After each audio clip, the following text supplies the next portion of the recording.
तो शायद एक मुजरिम के रूप में वो खड़ा होता। फिरोज, ओए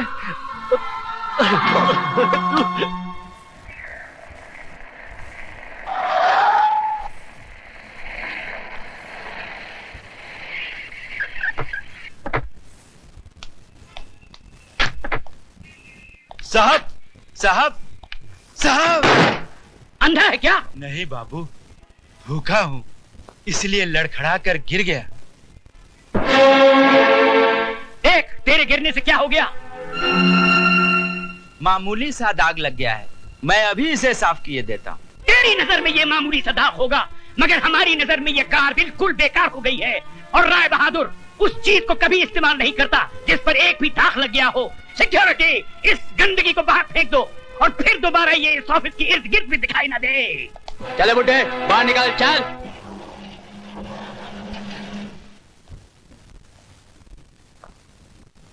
जो मैं कह रहा हूं उसे गौर से सुनो। राय बहादुर दीवान चंद को हारना पसंद नहीं। 60 साल की जिंदगी में यह पहली बार ऐसा हुआ है कि कितना बड़ा प्रोजेक्ट हमारे नाक के नीचे से कोई निकाल कर ले गया हो। डैडी, अगर मैं टेंडर की कोटेशन की प्राइस में कुछ कमी कर देता तो हमें लाखों का नुकसान हो जाता। अब क्या फायदा हुआ? लोगों के सामने हमारी गर्दन झुक गई ना। जो प्रोजेक्ट बरसों से हमारे पास था एक नई कंपनी के पास चला गया। राय बहादुर पैसे कमा सकता है, अपनी इज्जत नहीं। लेकिन डैडी, ये तो झूठी इज्जत है। बिजनेस में तो ये सब होता रहता है। बिजनेस तुम सिखाओगे मुझे? ये सब मैंने बनाया है। घर, ऑफिस, गाड़ियां, नौकर चाकर, ये सब मेरी मेहनत का नतीजा है, समझे? और तुम्हें 2 वक्त की रोटी जो नसीब होती है वो भी मेरी मेहरबानी से। डैडी, आज जिंदगी में पहली बार पता चला कि एक बाप अपने बेटे को पालकर उसका फर्ज नहीं निभाता, बल्कि मेहरबानियों का कर्ज चढ़ाता जाता है ताकि वो जरूरत पड़ने पर सूद समेत वापस ले सके।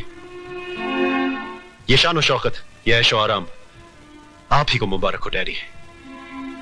जीने के लिए सिर्फ 2 रोटी की जरूरत होती है और वो मैं कोई भी काम करके कमा लूंगा। Good bye mister Rai Bahadur.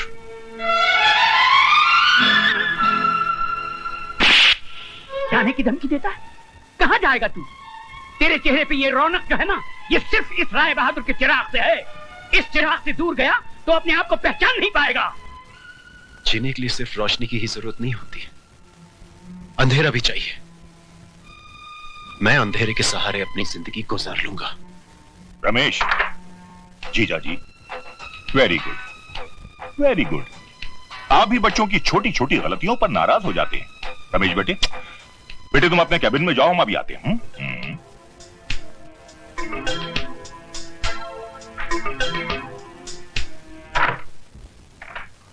साले साहब, आपको नहीं मालूम कि इस बेवकूफ की वजह से। जीजा जी, जीजा जी, रमेश मां की गोद में पलकर बड़ा हुआ है और आज बाप के कांधों पर। दोनों में जमीन आसमान का फर्क है। जो काम रमेश नहीं कर सका वो राज करेगा। राज? साले साहब, लगता है लंदन में रहते रहते आप सठिया गए।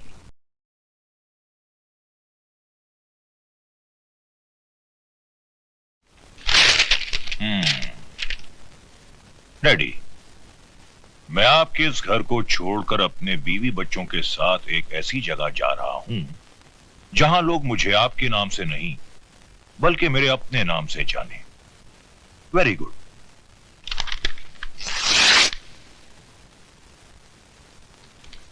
आपने खत क्यों फाड़ दिया? मैंने फैसला कर लिया है। तो तुमने जाने का फैसला कर लिया है? Very good, very good. इसके बारे में अपनी बीवी और बच्चे से पूछा? बीवी बच्चों से क्या पूछना,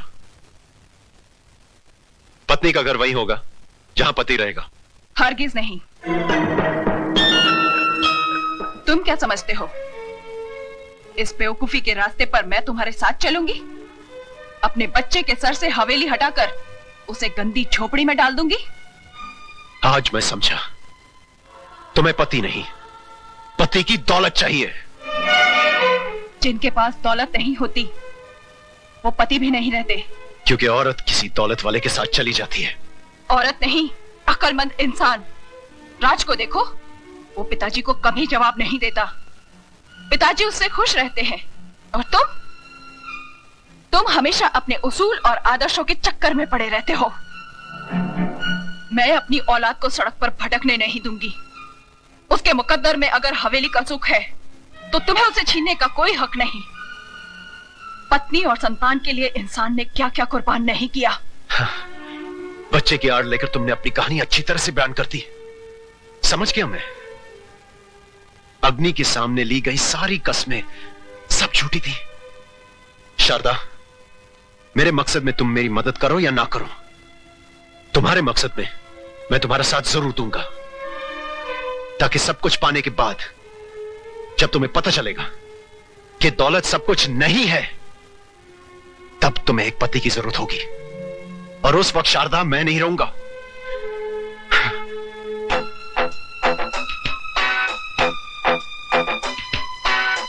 बेटी, मामा प्यारे का यह कहना है कि जो गरजते हैं वो बरसते नहीं।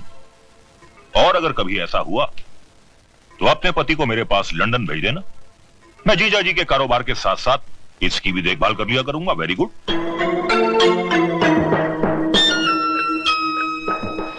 रोक दे भाई, रोक दे, घर आ गया। उतरो सिस्टर डार्लिंग। हाँ सिस्टर, तुमने पुकारा हम चले आए, छोटी सिस्टर को भी साथ लाए रे। अरे वाह सिस्टर, मैं तो समझा था तुम हाई फीवर में पड़ी ई कर रही होगी, लेकिन तुम तो यहाँ अच्छी खासी बिंदु बनी बैठी हो। है? हाँ दीदी, तुमने बीमारी का झूठा तार क्यों भेजा?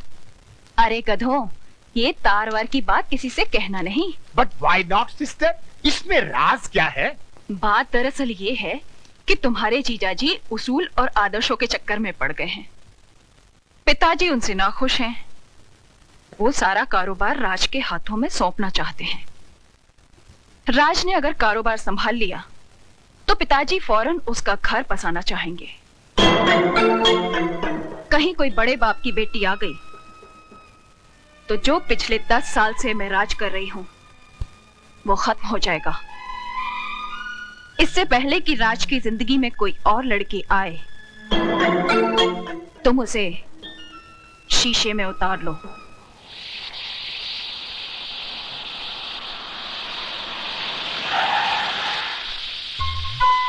चलो मौसी, पैदल चलते हैं, दादी परेशान हो रहे होंगे। 2 मिनट रुक जा, बस आती होगी।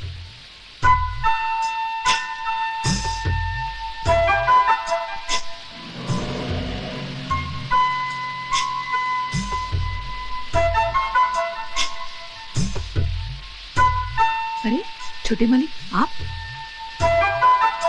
अरे मौसी, आओ गाड़ी में बैठ जाओ।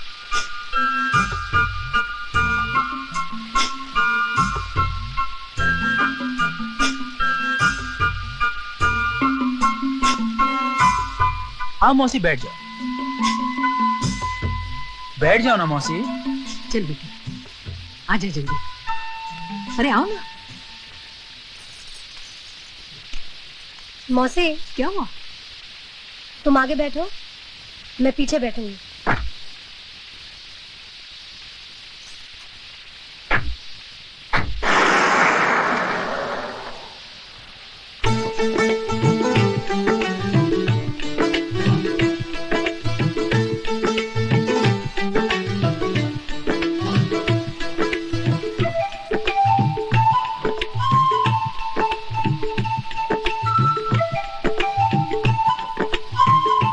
मौसी,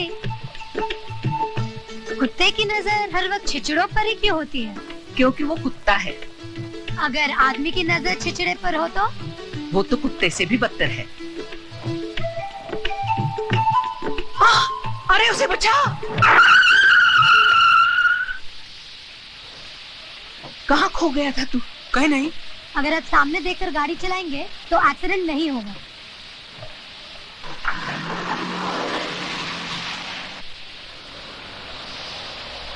ताती वाव न लगी पार ब्रह्म शरणाई। अरे कुशल्या बहन, तुम्हारी तो बड़ी तरक्की हो गई है। गाड़ी छोड़ने आई है? गाड़ी नहीं, कुछ छोटे मालिक छोड़ने आए हैं। छोटे मालिक लोफर।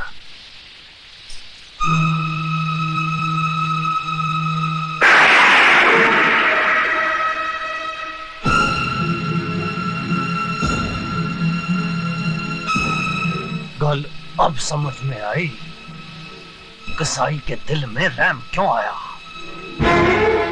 कुशल्या बहन, 40 साल से इन रईसजादों के साथ रहने के बावजूद भी तुम इनको नहीं पहचानी, पर मैं जानता हूं इन्हें। रास्ते में कोई गरीब पड़ा हो ना तो उसकी मदद करने के लिए ये अपनी गड्डी नहीं रोकेंगे, लेकिन जैसे ही कोई लड़की अपनी जवानी का बोझ अपने कंधे पे उठाए चली जा रही हो, उसे देखते ही इनके कदम दया धर्म की ब्रेक पे फौरन चले जाते हैं। क्यों राज साहब, ठीक कहा ना मैंने? ये करतार सिंह तुम्हारे जैसों की नस्ल से बड़ी अच्छी तरह से वाकिफ है। और सुनो, दोबारा गलती से भी मेरी बेटी के करीब आने की कोशिश ना करना। जाओ जाओ।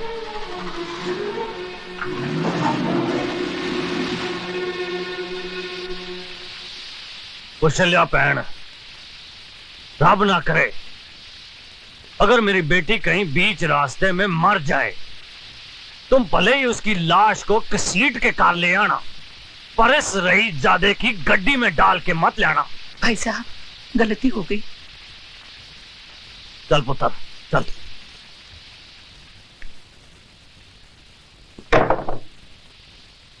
ये कौन है? ए शानी, जरा अपनी जुबान को ब्रेक लगा। फिर उठा लाए किसी को? मैं खुद नहीं आया था, वो तो सरदारी को चांस दे रहा था कि मुझे सुधार के थोड़ा पुण्य कमा ले।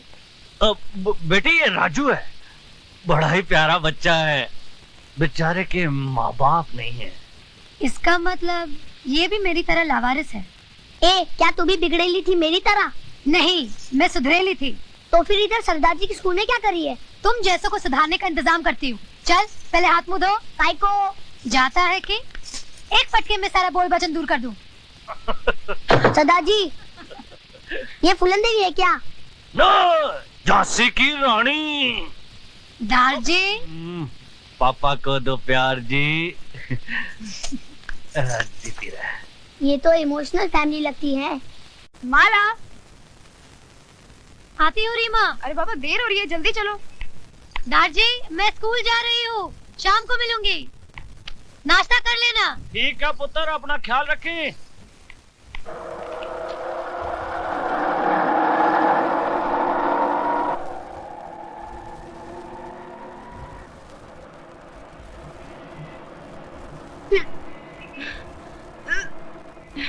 रीमा, क्या हुआ? रिक्शा वाले, रिक्शा रोको।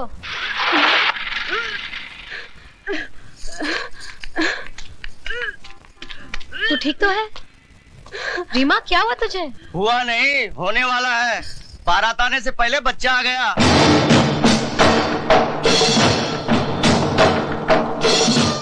तुझे ये कैसे मालूम कि ये शादी से पहले माँ बन गई? अगर शादी हुई होती तो मांग में सिंदूर और गले में मंगलसूत्र नहीं होता।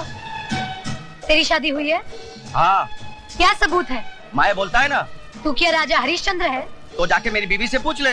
तेरी बीवी से पूछने से सिर्फ ये पता चलेगा कि वो शादीशुदा है, तू नहीं। तो गले में मंगलसूत्र और मांग में सिंदूर लगा के घूमो। हाँ, तुम लोग भी औरत की तरह माथे पे ठप्पा लगाकर घूमो कि हम भी शादीशुदा हैं। तू पागल हो गई है क्या? पागल मैं नहीं, तुम मर्द लोग हो जाओगे जब औरत के बजाय मर्द के पेट से बच्चा पैदा होगा। उल्टी औरतों को नहीं, तुम लोगों को आएगी। औरत तुम लोगों की तरह कमजोर नहीं, वो तो छाती ठोक कर कहती है, ये देखो मेरा सिंदूर, मैं सिर्फ एक ही आदमी के लिए बनी हूँ। और तुम लोग, तुम तो साले बुज़दिल ये कहने से भी डरते हो कि एक औरत को अपने घर में बिठा कर आए हो। है हिम्मत तो कल से तुम सब भी मांग में सिंदूर और गले में मंगलसूत्र पहनकर घर से निकलना, तब मैं वाकई तुम्हें मर्द समझूंगी। अरे मैं कहाँ फंसा? भाई साहब, वो तो खाली। अबे भागता किधर है बुज़दिल? ये ले चूड़ियां पहनता जा।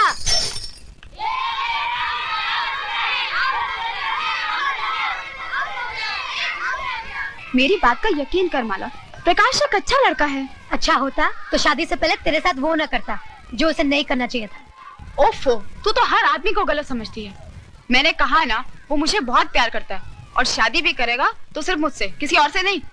अगर कुछ हो गया ना तो मेरे पास मत आना, मरना उसी प्रकाश के पास। अरे सुन तो।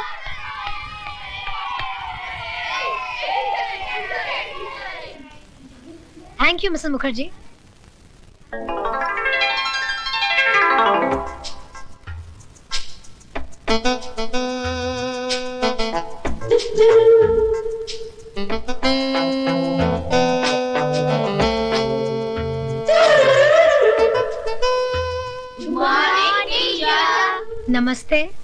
चलो अपने अपने किताबें निकालो।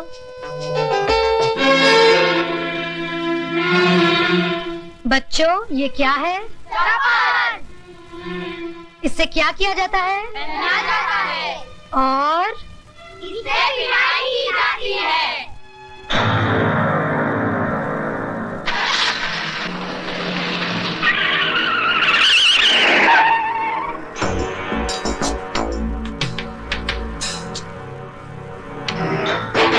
क्यों बरखुरदार, जमाना आगे जा रहा है और तुम पीछे जा रहे हो?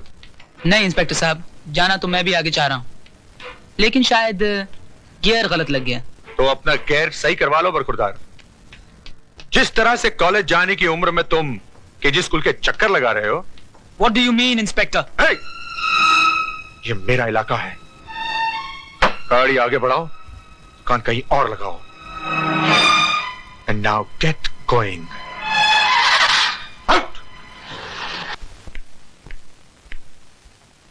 मौसी आ गई तुम? चाय बाद में, पहले जरा सर दबा दो। लेकिन भाषण मत देना कि राज बेटा इतनी शराब तुम्हारी सेहत के लिए बुरी है।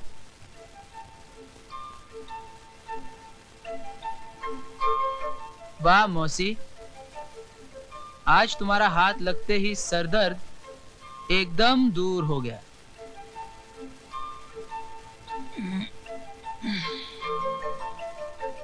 जी तो चाहता है कि बस तुम्हारी गोद में यूं ही सोता रहूं।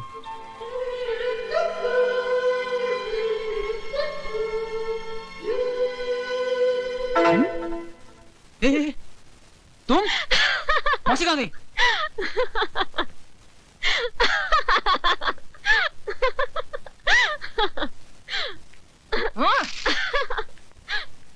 ये क्यों खिलखिला रही है? जब से आई है तुम्हारे कमरे का ज्यादा ही चक्कर लगा रही है। क्या रक्षाबंधन के लिए आई है? चाय बना दूं या पहले सिर दबा दूं? नहीं नहीं नहीं नहीं, आज मेरे सर में बिल्कुल दर्द नहीं है। अच्छा हुआ तूने वो शराब छोड़ दी। हाँ वो शराब छोड़ दी, क्योंकि कल रात एक नई शराब मेरे होठों से लग गई है।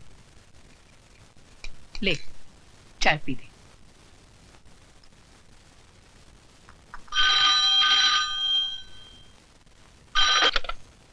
हेलो।